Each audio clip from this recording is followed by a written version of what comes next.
Di dalam kita. Hari ini, misalnya, dosa perzinahan keluar dari tempatnya dan mengganggu hati. Kemudian hati berkata kepada kepala, perzinahan keluar dari lubangnya dan menyuruh aku berzina. Kemudian kepala berkata, baik, aku akan memerintahkan tangan dan kaki untuk melaksanakannya.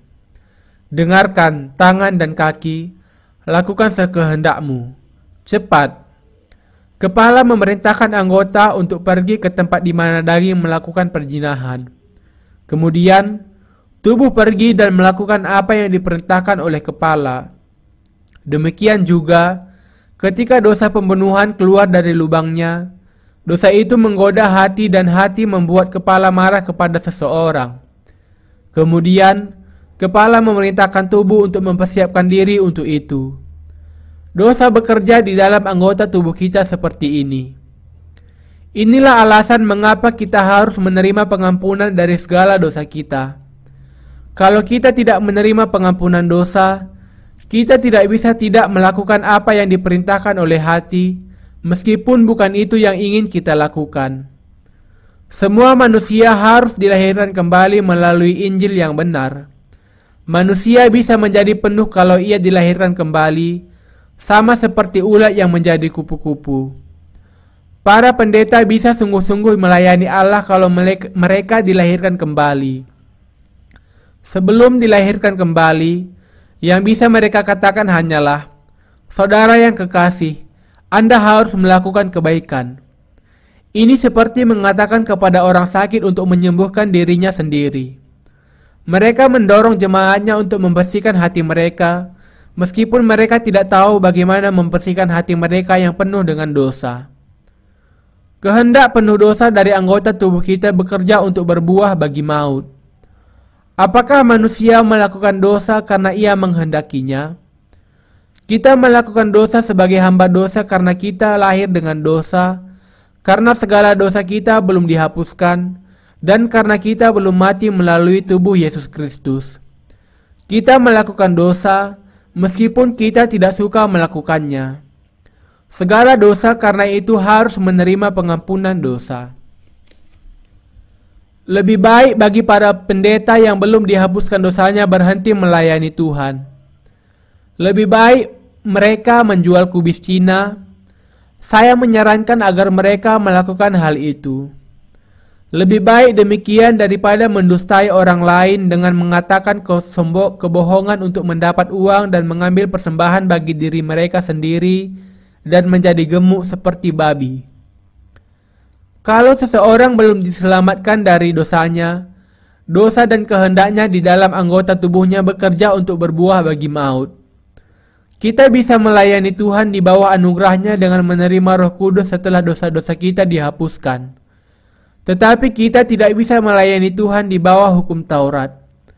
Tuhan kita mengatakan, "Tetapi sekarang kita telah dibebaskan dari hukum Taurat, sebab kita telah mati bagi Dia yang mengurung kita, sehingga kita sekarang melayani dalam keadaan baru menurut Roh dan bukan dalam keadaan lama menurut huruf hukum Taurat." Roma 7 ayat 6. Hukum Taurat membuat dosa kita lebih nyata keadaannya sebagai dosa. Jika demikian, apakah yang hendak kita katakan? Apakah hukum Taurat itu dosa? Sekali-kali tidak. Sebaliknya, justru oleh hukum Taurat aku telah mengenal dosa. Karena aku juga tidak tahu apa itu keinginan, kalau hukum Taurat tidak mengatakan, jangan mengingini. Tetapi dalam perintah itu, dosa mendapat kesempatan untuk membangkitkan di dalam diriku rupa-rupa keinginan. Sebab tanpa hukum Taurat, dosa mati.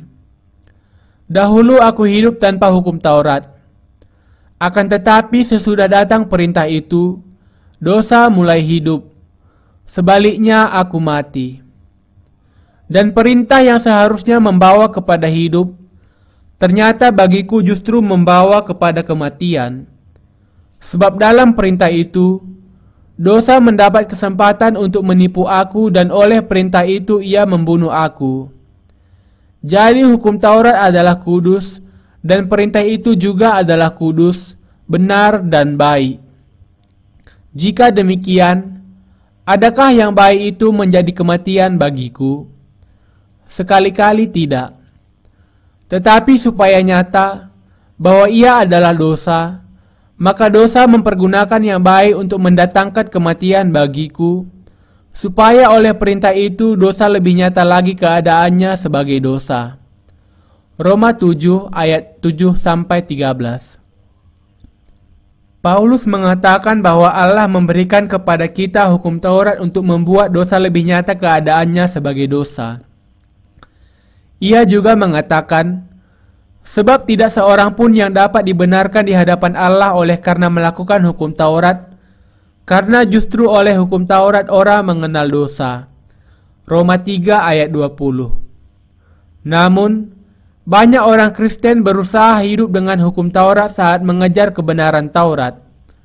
Banyak pendeta yang tidak dilahirkan kembali, yakin bahwa orang menjadi sakit karena tidak taat kepada hukum Taurat, dan bahwa mereka bisa pulih dari sakit mereka hanya kalau mereka hidup seturut dengan hukum Taurat.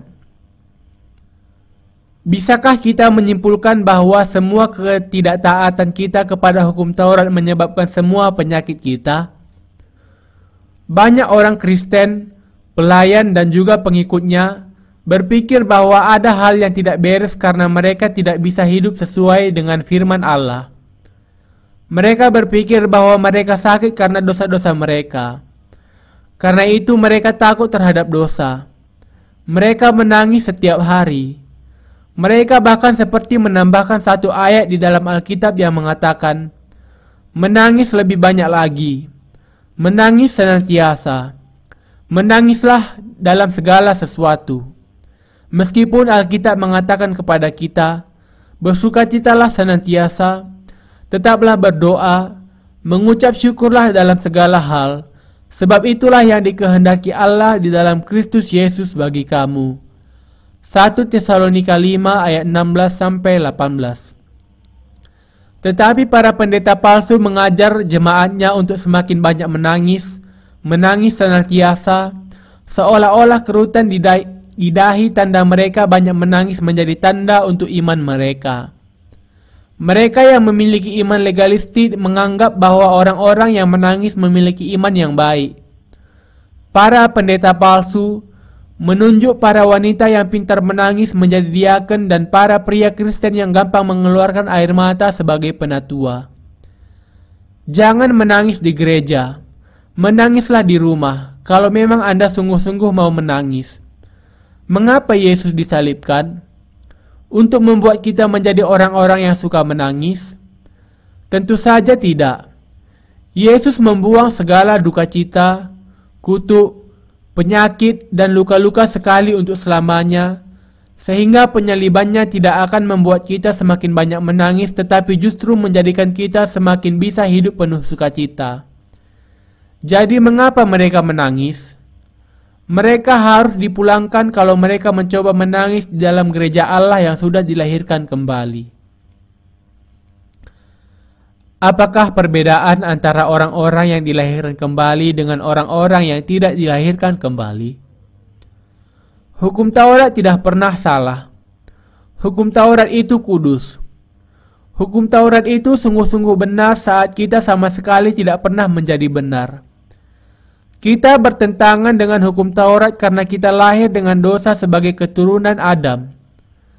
Kita melakukan apa yang tidak boleh kita lakukan, dan kita tidak melakukan apa yang harus kita lakukan. Karena itu hukum Taurat membuat dosa kita menjadi semakin nyata. Sebab kita tahu bahwa hukum Taurat adalah rohani, tetapi aku bersifat daging, terjual di bawah kuasa dosa. Sebab apa yang aku perbuat, aku tidak tahu, karena bukan apa yang aku kehendaki yang aku perbuat, tetapi apa yang aku benci, itulah yang aku perbuat.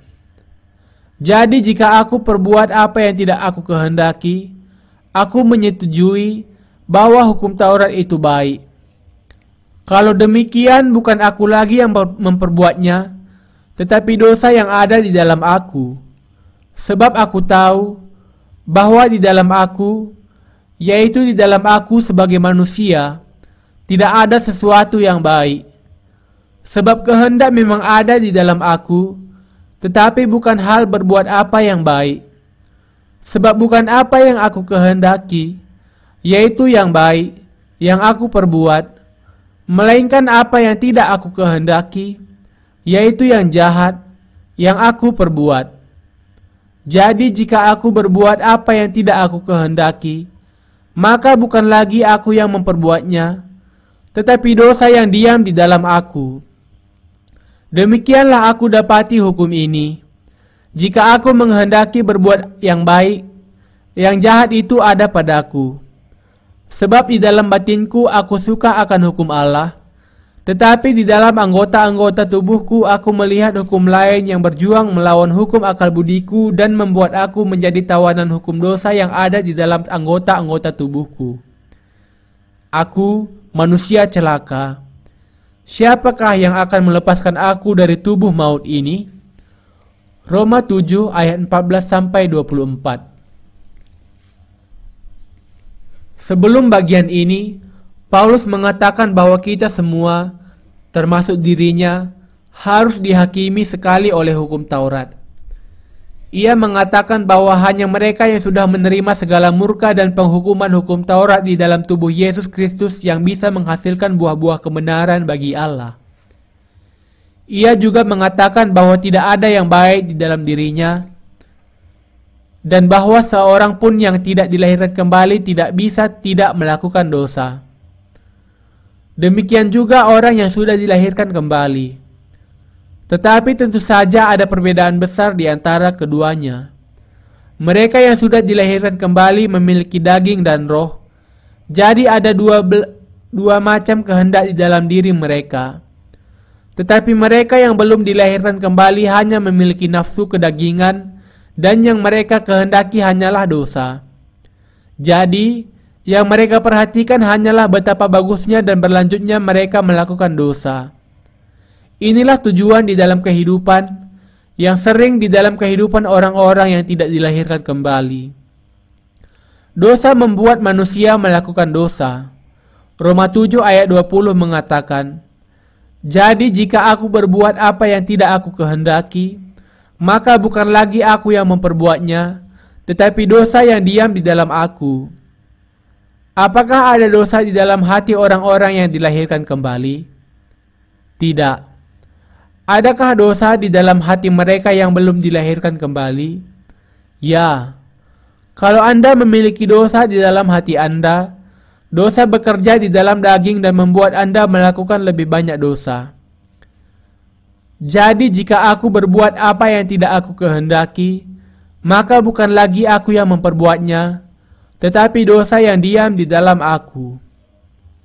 Manusia tidak bisa tidak melakukan dosa sepanjang kehidupan mereka, karena mereka dilahirkan dengan dosa. Orang-orang yang dilahirkan kembali bisa menghasilkan buah roh secara spontan, tetapi mereka yang tidak dilahirkan kembali tidak bisa menghasilkan buah yang demikian. Mereka tidak memiliki belas kasihan kepada orang lain. Beberapa bahkan membunuh anak-anak mereka sendiri kalau anak-anak itu tidak taat. Kekejaman keluar dari dalam hati mereka dan membunuh anak-anak di dalam hati mereka kalau anak-anak itu tidak taat. Meskipun mereka tidak sungguh-sungguh membunuh anak-anaknya, tetapi dengan hati mereka seringkali membunuh. Apakah Anda mengerti apa yang saya jelaskan di sini? Tetapi orang-orang benar tidak akan bisa melakukan hal seperti itu. Mereka mungkin saja akan terlibat di dalam perdebatan, tetapi mereka tidak bisa memiliki hati yang kejam seperti itu, yang penuh dengan berbagai kepahitan dan kemarahan seperti yang dimiliki orang-orang lain. Namun, orang-orang benar ingin menunjukkan belas kasihan kepada orang lain, meskipun kepada mereka yang mungkin membantah pandangannya. Demikianlah aku dapati hukum ini. Jika aku menghendaki berbuat apa yang baik, yang jahat itu ada pada aku. Manusia ingin melakukan kebaikan karena mereka diciptakan segambar dengan Allah. Tetapi ketika dosa-dosa masih ada di dalam hatinya, hanya kejahatan yang keluar dari kehidupan mereka. Orang-orang Kristen yang belum dilahirkan kembali saling berkata dengan meratap, "Aku sungguh-sungguh ingin melakukan kebaikan, tetapi aku tidak bisa. Aku tidak tahu mengapa aku tidak bisa." Mereka harus tahu bahwa mereka tidak bisa melakukan hal itu. Mereka orang berdosa yang belum diselamatkan. Mereka tidak bisa melakukan kebaikan karena mereka memiliki dosa di dalam hati mereka. Orang yang dilahirkan kembali memiliki kehendak roh selain nafsu kedagingan, tetapi mereka yang tidak dilahirkan kembali tidak memiliki roh. Inilah kunci perbedaan untuk membedakan antara orang-orang yang dilahirkan kembali dengan yang tidak. Paulus berbicara mengenai keadaan orang yang tidak dilahirkan kembali di dalam pasal 7. Menjelaskan hukum Taurat dalam Roma 7 ayat 1 dan seterusnya. Ia mengatakan bahwa ia tidak bisa melakukan kebaikan yang dikehendakinya, tetapi ia melakukan kejahatan yang tidak ia kehendaki. Paulus, dengan kata lain, tidak memiliki keinginan untuk melakukan dosa dan hanya ingin melakukan kebaikan, tetapi ia hanya bisa melakukan apa yang tidak dikehendakinya, saat apa yang dikehendaki di dalam hati untuk dilakukan didapatinya tidak mungkin dilakukannya. Aku manusia celaka. Siapakah yang akan melepaskan aku dari tubuh maut ini? Ia meratapi nasibnya yang malang ini, tetapi kemudian ia langsung mengucap syukur kepada Tuhan dengan mengatakan, "Syukur kepada Allah oleh Yesus Kristus Tuhan kita." Apakah Anda mengerti maksudnya? Kita, orang-orang yang dilahirkan kembali, bisa mengerti perkataannya. Tetapi mereka yang belum dilahirkan kembali tidak pernah akan bisa memahaminya. Ulat yang belum pernah menjadi kupu-kupu tidak akan mengerti apa yang dikatakan kupu-kupu. Wow, aku menyanyikan lagu selama berjam-jam selama sehari di atas pohon. Betapa sejuknya udara ini. Ulat tidak akan pernah mengerti yang dikatakan kupu-kupu, tetapi kupu-kupu itu akan bisa mengerti apa udara itu. Karena Paulus sudah dilahirkan kembali, ia bisa menjelaskan secara tepat apa perbedaan antara mereka yang sudah dilahirkan kembali dengan yang belum. Ia mengatakan juru selamat yang menyelamatkan mereka adalah Yesus Kristus. Apakah Yesus Kristus menyelamatkan kita? Tentu saja ya. Jadi dengan akal budiku aku melayani hukum Allah, tetapi dengan tubuh insaniku aku melayani hukum dosa. Mereka yang dosa-dosanya sudah dihapuskan melayani hukum Allah dengan hati mereka. Lalu kemudian apa yang mereka layani dengan daging mereka? Mereka melayani hukum dosa dengan daging mereka. Daging suka melakukan dosa karena ia belum diubahkan sama sekali. Daging ingin melakukan keinginan daging dan roh keinginan roh. Karena itu mereka yang dosa-dosanya sudah dihapuskan bisa dan ingin mengikuti Tuhan karena Roh Kudus sekarang berdiam di dalam hidupnya. Tetapi mereka yang dosa-dosanya belum dihapuskan tidak bisa tidak melakukan dosa dengan pikiran dan daging mereka. Orang-orang yang dilahirkan kembali, yang sekarang dosa-dosanya sudah dihapuskan, bisa mengikuti Allah dengan pikiran mereka meskipun dengan daging mereka mengikuti dosa. Hukum roh kehidupan di dalam Kristus Yesus sudah memerdekakan kita dari hukum dosa dan maut. Mari meloncat ke Roma 8 ayat 1 sekarang. Mereka yang dosa-dosanya ditanggung karena percaya kepada keselamatan Yesus tidak lagi dihukum oleh hukum Allah, meskipun mereka lahir sebagai orang berdosa. Demikianlah sekarang tidak ada penghukuman bagi mereka yang ada di dalam Kristus Yesus. Roh yang memberi hidup telah memerdekakan kamu dalam Kristus dari hukum dosa dan hukum maut. Roma 8 ayat 1-2. Demikianlah sekarang tidak ada lagi penghukuman bagi mereka yang ada di dalam Kristus Yesus. Tidak ada penghukuman. Mereka yang dilahirkan kembali tidak memiliki dosa dan tidak ada penghukuman bagi mereka. Tidak ada dosa yang tertinggal di dalam hati mereka karena hukum roh kehidupan di dalam Kristus Yesus sudah membuat mereka merdeka dari hukum dosa dan maut. Tuhan kita adalah sumber kehidupan. Ia menjadi anak domba Allah, dikandung dari Roh Kudus, dan menanggung segala dosa dunia ke atas dirinya di atas sungai Yordan melalui baptisan oleh Yohanes. Menanggung hukuman kita dengan disalibkan bagi kita. Melalui hal ini ia secara sempurna menanggung segala dosa kita. Apakah kita kemudian harus mati lagi karena dosa-dosa kita? Apakah kita memiliki sesuatu untuk dihakimi? Apakah kita memiliki dosa di dalam hidup kita kalau segala dosa kita sudah ditanggungkan kepada Yesus Kristus melalui baptisannya? Tentu saja tidak. Kita tidak harus dihukum karena Tuhan sudah dibaptiskan di sungai Yordan, disalib menggantikan kita, dan bangkit kembali dari antara orang mati pada hari yang ketiga untuk menyelamatkan semua orang berdosa. Keselamatan Allah memerdekakan kita dari penghukumannya, sementara hukum Taurat mengakibatkan murka. Roh yang memberi hidup telah memerdekakan kamu dalam Kristus dari hukum dosa dan hukum maut. Murka Allah dinyatakan kepada mereka yang memiliki dosa. Allah membuang mereka ke neraka. Tetapi Tuhan sudah memerdekakan kita dari hukum dosa dan maut dengan menghapuskan segala dosa dari hati kita.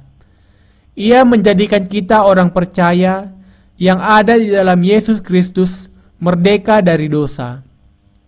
Apakah dosa-dosa Anda sudah dihapuskan?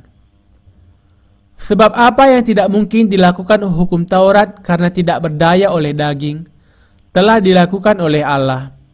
Dengan jalan mengutus anaknya sendiri dalam daging, yang serupa dengan daging yang dikuasai dosa karena dosa, ia telah menjatuhkan hukuman atas dosa di dalam daging, supaya tuntutan hukum Taurat digenapi di dalam kita, yang tidak hidup menurut daging, tetapi menurut roh. Roma 8 ayat 3-4. Tuhan kita menyatakan secara jelas di sini bahwa daging itu lemah dan tidak bisa taat kepada tuntutan hukum Taurat. Hukum Allah itu pasti baik dan indah, tetapi kita tidak bisa mentaatinya karena daging kita terlalu lemah. Hukum Allah menuntut agar kita sempurna. Hukum itu menuntut agar kita sampai kepada ketaatan penuh kepada hukum Allah, tetapi daging kita tidak akan bisa hidup dengan segala aturan hukum Taurat karena kelemahannya. Hukum Taurat dengan demikian mengakibatkan murka bagi kita. Tetapi apa gunanya yang dilakukan Yesus kalau kita tetap harus dihukum? Allah mengutus anak tunggalnya untuk menyelamatkan kita. Allah memberikan kebenarannya kepada kita dengan mengutus anaknya dalam rupa manusia yang berdosa karena dosa-dosa kita. Yesus diutus ke dalam dunia ini dalam rupa daging. Ia telah menjatuhkan hukuman atas dosa di dalam daging. Allah menanggungkan segala dosa kita kepada Yesus sehingga kebenaran yang dituntut oleh Taurat bisa digenapi di dalam kita, yang tidak hidup menurut daging, tetapi menurut roh. Dosa-dosa kita dihapuskan karena kepercayaan kita kepada Yesus Kristus dengan hati kita. Dosa-dosa kita dihapuskan ketika kita mengakui apa yang dilakukan Yesus Kristus kepada kita. Mereka yang hidup menurut roh dan yang hidup menurut daging. Ada dua jenis orang Kristen. Mereka yang mengikuti pemikirannya sendiri dan yang mengikuti firman kebenaran. Yang kedua bisa diselamatkan dan menjadi orang benar, sedangkan yang pertama akan binasa. Sebab mereka yang hidup menurut daging memikirkan hal-hal yang dari daging.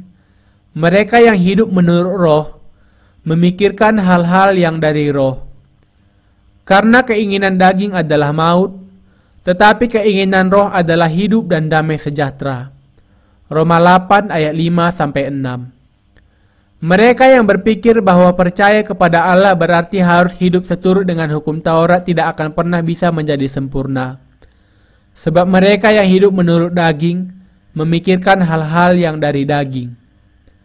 Hal kedaginganlah yang membersihkan hanya diri bagian luar saja.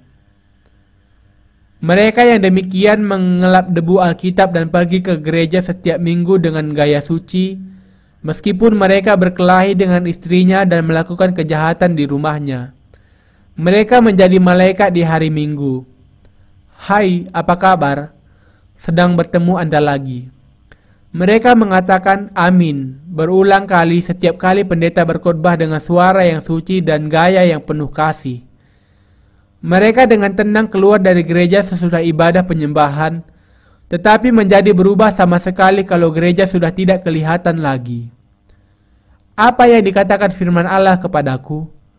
Aku tidak bisa ingat. Mari kita pergi minum. Mereka adalah para malaikat di dalam gereja tetapi menjadi makhluk duniawi dalam sekejap saja kalau jauh dari gereja. Orang-orang berdosa, karena itu harus berdoa kepada Allah demikian. Allah, selamatkanlah saya, makhluk yang berdosa ini. Saya tidak bisa masuk ke dalam kerajaan surga dan akan masuk neraka kalau Engkau tidak menyelamatkan saya. Tetapi kalau Engkau membasuh segala dosa yang saya lakukan sampai hari kematian saya bisa masuk ke dalam kerajaan surga dengan iman. Mereka harus sungguh-sungguh bersandar kepada Allah. Setiap orang percaya bisa menerima pengampunan dosa dan menjalani kehidupan rohani kalau mereka mengikuti firman Allah. Mereka yang hidup menurut roh memikirkan hal-hal yang dari roh. Karena keinginan daging adalah maut, tetapi keinginan roh adalah hidup dan damai sejahtera. Kalau kita berpikir dan percaya sesuai dengan kebenaran Allah, damai akan datang kepada kita. Sebab keinginan daging adalah perseteruan terhadap Allah, karena ia tidak takluk kepada hukum Allah. Hal ini memang tidak mungkin baginya. Mereka yang hidup dalam daging tidak mungkin berkenan kepada Allah. Roma 8 ayat 7-8. Mereka yang dosa-dosanya belum dihapuskan masih ada hidup dalam daging dan tidak akan pernah bisa menyenangkan Allah. Tetapi kamu tidak hidup dalam daging, melainkan dalam roh, jika memang roh Allah diam di dalam kamu. Tetapi jika orang tidak memiliki roh Kristus, ia bukan milik Kristus. Roma 8 ayat 9. Banyak orang bingung dengan bagian ini karena Paulus berbicara secara mendalam dengan kata-kata rohani. Mereka yang belum dilahirkan kembali bingung dengan Roma pasal 7 dan 8. Mereka tidak pernah bisa memahami bagian Alkitab yang ini. Tetapi kita yang dilahirkan kembali, tidak hidup dalam daging, dan tidak hanya hidup menurut daging. Baca dengan hati-hati apa yang dikatakan Paulus di dalam bagian di atas. Apakah Roh Kudus berdiam di dalam Anda? Kalau seseorang tidak memiliki Roh Kristus, ia bukan milik Kristus. Kalau bukan milik Kristus, berarti orang ini milik iblis dan akan masuk neraka. Tetapi jika Kristus ada di dalam kamu, maka tubuh memang mati karena dosa, tetapi roh adalah kehidupan oleh karena kebenaran. Dan jika roh Dia yang telah membangkitkan Yesus dari antara orang mati diam di dalam kamu, maka Ia yang telah membangkitkan Kristus Yesus dari antara orang mati akan menghidupkan juga tubuhmu yang fana itu oleh Roh-Nya yang diam di dalam kamu. Roma 8 ayat 10-11. Amin. Tuhan kita dikandung dari Roh Kudus, diutus ke dalam dunia ini dalam daging dan menanggung segala dosa kita. Tuhan sudah datang ke dalam hati orang-orang percaya yang percaya kepada penghapusan dosa dan bertahta di dalam hati mereka. Roh Kudus datang ke dalam hati dan membuktikan bahwa Tuhan Yesus kita menghapuskan segala dosa kita seputih salju. Allah juga memberikan kehidupan kepada daging kita ketika Yesus datang ke dalam dunia ini kembali. Ia yang telah membangkitkan Kristus Yesus dari antara orang mati akan menghidupkan juga tubuhmu yang fana itu oleh Roh-Nya yang diam di dalam kamu. Roh itu bersaksi bersama roh kita bahwa kita adalah anak-anak Allah. Kita harus hidup oleh iman kepada Allah dan Roh Kudus setelah kita dilahirkan kembali. Jadi, saudara-saudara, kita adalah orang berhutang, tetapi bukan kepada daging, supaya hidup menurut daging. Sebab, jika kamu hidup menurut daging, kamu akan mati. Tetapi jika oleh roh kamu mematikan perbuatan-perbuatan tubuhmu, kamu akan hidup. Semua orang yang dipimpin roh Allah adalah anak Allah. Sebab kamu tidak menerima roh perbudakan yang membuat kamu menjadi takut lagi, tetapi kamu telah menerima roh yang menjadikan kamu anak Allah. Oleh roh itu kita berseru, Ya Aba, Ya Bapa. Roh itu bersaksi bersama-sama dengan roh kita bahwa kita adalah anak-anak Allah. Dan jika kita adalah anak, maka kita juga adalah ahli waris. Maksudnya orang-orang yang berhak menerima janji-janji Allah yang akan menerimanya bersama-sama dengan Kristus, yaitu jika kita menderita bersama-sama dengan Dia, supaya kita juga dipermuliakan bersama-sama dengan Dia. Roma 8 ayat 12-17. Kita berseru, Aba, Bapa, karena kita sudah menerima roh yang menjadikan kita anak Allah, bukan roh perbudakan dan ketakutan. Roh itu bersaksi bersama-sama dengan roh kita bahwa kita adalah anak-anak Allah. Pertama-tama, Roh Kudus bersaksi bahwa kita menerima pengampunan dosa melalui firman Allah yang begitu nyata. Kesaksian yang kedua adalah bahwa kita tidak memiliki dosa. Roh juga menyaksikan bahwa kita sudah diselamatkan. Roh Kudus melakukan hal itu di dalam hati mereka yang dosa-dosanya sudah dihapuskan. Tidak ada yang benar, seorang pun tidak. Roma 3 ayat 10. Benar, tetapi ini sebelum Allah membebaskan kita. Sesudah bagian itu, dituliskan bahwa kita dibenarkan secara cuma-cuma melalui anugerahnya melalui penebusan yang ada di dalam Yesus Kristus. Roma 3 ayat 24. Dikatakan juga bahwa Roh sendiri memberi kesaksian bahwa kita adalah anak-anak Allah.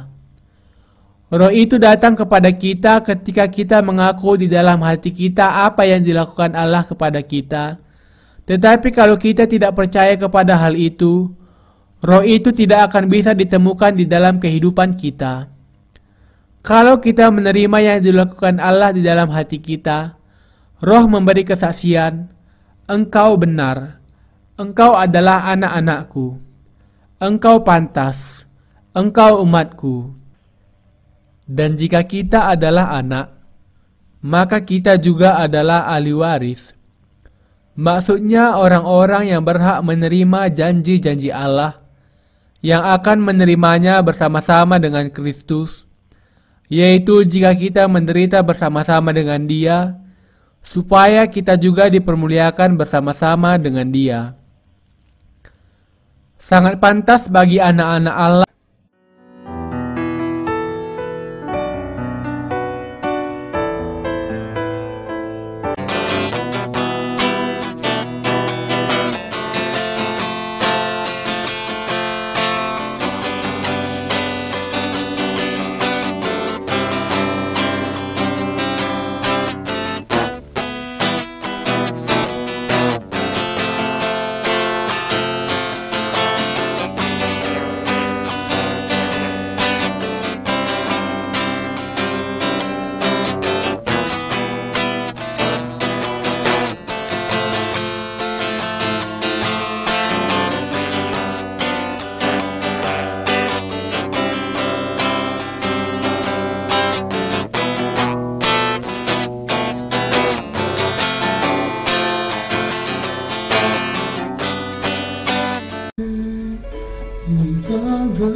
Nothing compares to this day where I can see you face to face.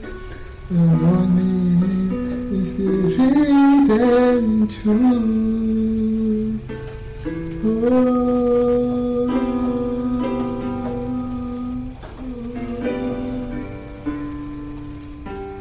Come hurry, follow me now.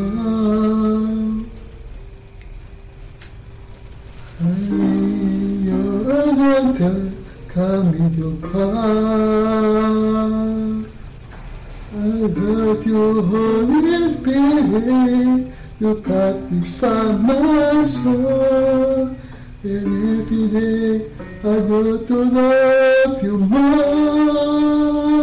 I'm looking up for your heart. You hold my life in your hand. Draw me closer to you. You're not the name in you.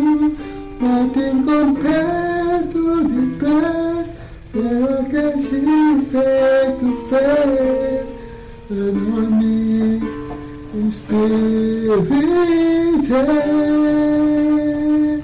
and in truth.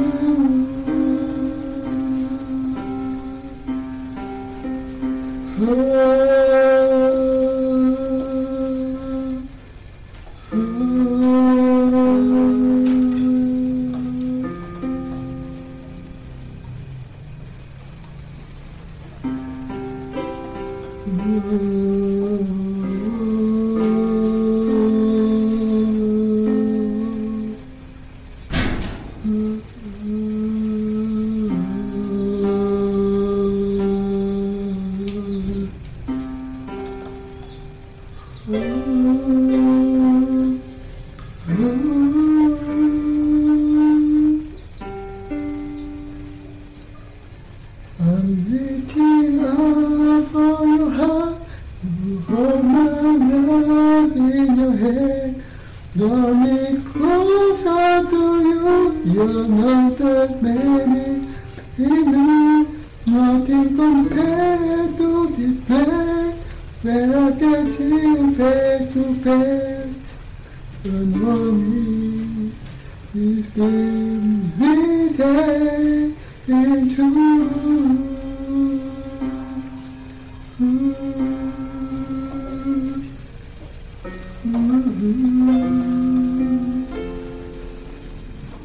And on me is written in